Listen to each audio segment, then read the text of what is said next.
Chapter 150. A message to the councillors.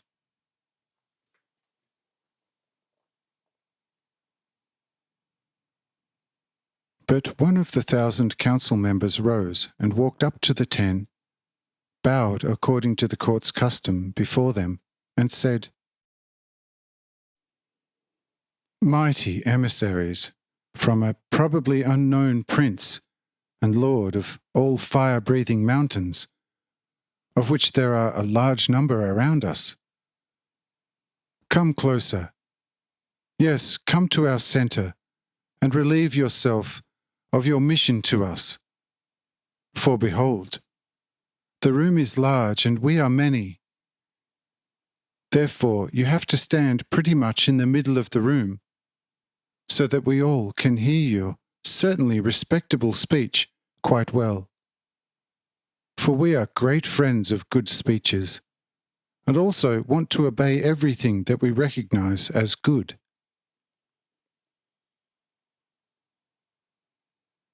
However, should it contain trivial stuff, you, as most likely male beings of a higher kind, will recognize it even better than we, that we cannot accept these things, that is, according to our free will.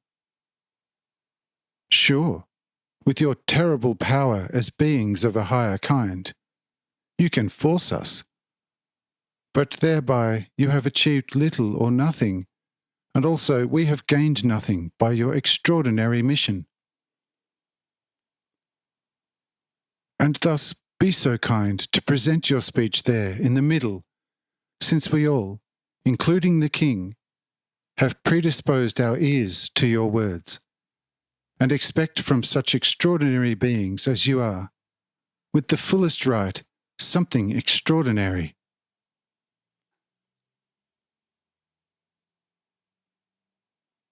Following the wish of the councillors, the 10 walked to the centre of the council, and one of them spoke on behalf of all 10 the following words to the entire High Council, saying, "Friends and brothers,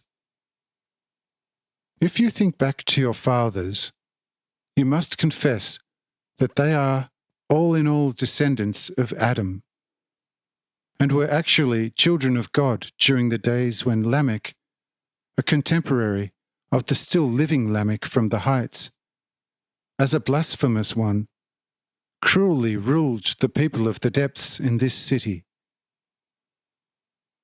To several of you it may not be entirely inadmissible and completely unknown what, during that time, the Lord of heaven and earth has done.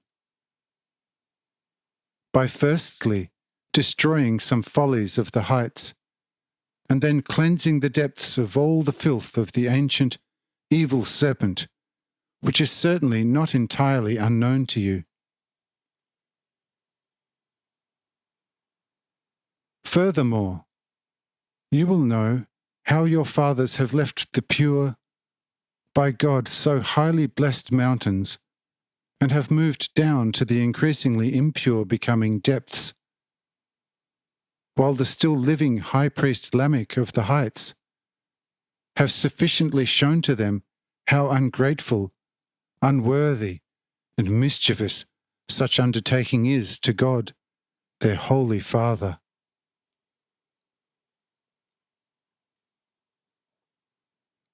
But your fathers turned their back on Lamech, lusting after the fine women of the depths.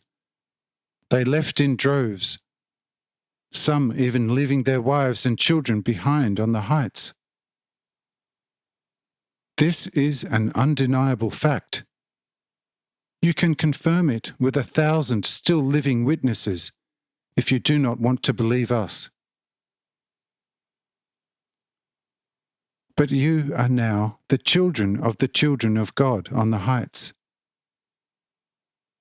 You have made yourself the powerful rulers of the depths, without being called by God in the least to do so.